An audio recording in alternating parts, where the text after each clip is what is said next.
That number didn't just raise eyebrows, it detonated the illusion. $93 billion, not over a year, not over a term, over 76 days. And the most disturbing part isn't even the size of the figure, it's the timing. A narrow political window, a transfer of power, a sprint to shove commitments out the door before accountability catches up. But let's confront the reality head on. When government moves that fast, it's rarely efficiency, it's urgency. And urgency usually has a reason. Because what you're about to hear isn't a partisan rant. It's a public record moment where a senator asks the obvious question and the answers get darker with every correct. Correctly. The 76-day period you're talking about, that's the period between the time that President Trump was elected and President Biden left office. Is that right? That is correct. And during that short period of time, 76 days, how much taxpayer money went out the door of the Department of Energy? From the Loan Program Office in loans and commitments, $93 billion. Well over twice as much as in the previous 15 years. So, how do you vet and do due diligence on a loan in 76 days?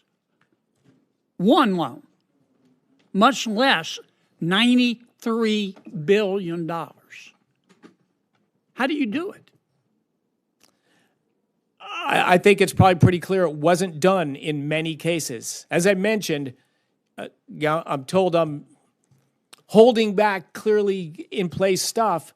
There is lots of funds that have gone out the door and commitments that were made from businesses that provided no business plan, no numbers about their own financial solvency or how this project So can you're actually telling work. me that the Department of Energy, in the 76-day period, before their boss was going to leave office, gave or loaned money to entities that had no business plan? Correct. No financials? Correct. A number of those were were before the 76-day period as well. I've come in with great concern about how this institution, this great American institution, has been run and how American taxpayer money has been handled. I'm sorry everyone's upset that we're taking some time to do it, but what we've seen and what the record shows I'm is not just upset. Could it be irresponsible. that a lot of people say you haven't returned your calls? Could it be that you and your colleagues have returned the calls, but the people calling just didn't like the answer? Could that be a possibility? I'm not aware of that. You know, I give my cell phone number to any senator that wants I know you it, do. and I return my calls. I mean, has your department gone dark? Somebody said your department's gone dark. Is it dark over there? It doesn't look dark behind me. I don't see any of you sitting on your hands. Somebody made that charge. I see everybody's hands. Let me ask you something else, Mr. Secretary. Does anybody ever come to the Department of Energy to get some of this free money and lie to you?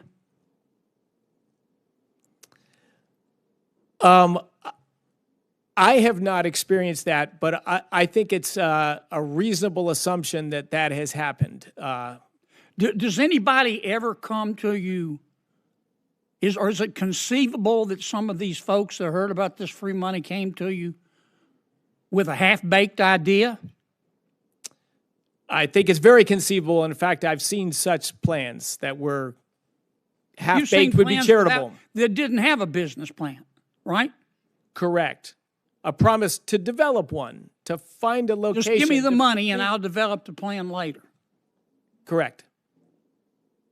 And now you're going back through, not money that's already been contracted, but you're going back through and checking each one of these loans and these grants to make sure there was no stealing, aren't you?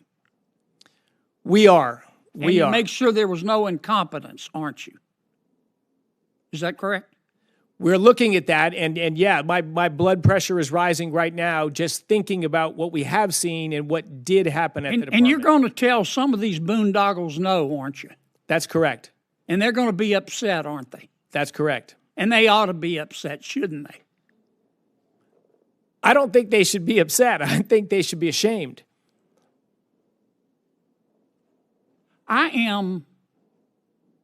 It's rare that I'm speechless. But I want to be sure I understood. The people running the Department of Energy for President Biden's administration shoveled $93 billion, not million, $93 billion out the door in 76 days, and it just happened to be the time between when President Trump was elected and President Biden, their boss, was leaving. Is that right? It is correct and distasteful. Confidence undermining. My God. Look, I hope you take whatever time you need to go through all of these projects penny by penny. I mean, I've heard this testimony today. Well, it'll cost jobs in my state. If somebody steals $50 million and goes and spends the money in their state, that's going to stimulate the economy, isn't it? Yes, it will. But that's still stealing, isn't it? And it's still illegal, isn't it? Yes. I mean, they were spending money at the Department of Energy like it was ditch water. Their budget went from $60 billion to $160 billion since fiscal year 2021. It just sounds to me like there were a lot of people coming to the Department of Energy who had all 4 feet and their snout in the trough. And I hope you'll turn down the boondoggles and refer the thieves to the Department of Justice. We will indeed. Senator, the one complication in there, too, is mixed in there are good companies doing good things honestly with credible plans. And you're trying to separate the wheat from the chaff. Yes, that's what we're trying to do. That's our job, and we're doing it. Here's what just happened, without the spin. A senator asked a simple question that every working American understands instinctively. How do you do real due diligence on one major loan in 76 days? And then he widened the frame because this wasn't one loan, it was a flood. And the secretary didn't say, that's exaggerated. He didn't say, that's misleading. He didn't say the process was solid. He said in many cases it wasn't done. He said there were entities with no business plan, no financials, no real proof of solvency. And that alone should stop you cold, because if an organization shows up asking for taxpayer-backed money and can't produce the basics, that's not a paperwork issue. That's a warning sign. If the pitch is, just give me the money and I'll figure out the plan later, that isn't innovation. That's entitlement dressed up as progress. This isn't just about bad judgment. It's about a system that rewards speed over scrutiny, especially when political power is shifting. And notice what was carefully avoided. No names, no public list, no breakdown of which deals were clean and which were garbage. No explanation for why the guardrails didn't stop it. No accountability chain. Who approved what? Who pushed it through? Who signed the final paper? Instead, you get moral language, distasteful, confidence undermining, wheat from chaff. Fine, separate it.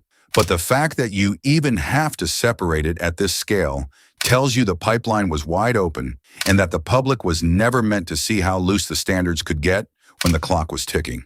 And yes, the timing matters. The senator anchors the whole thing to a transition window. Trump elected, Biden leaving.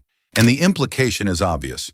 A rush to lock decisions in, to make commitments that are politically hard to unwind later, to bind the next administration with obligations it didn't choose.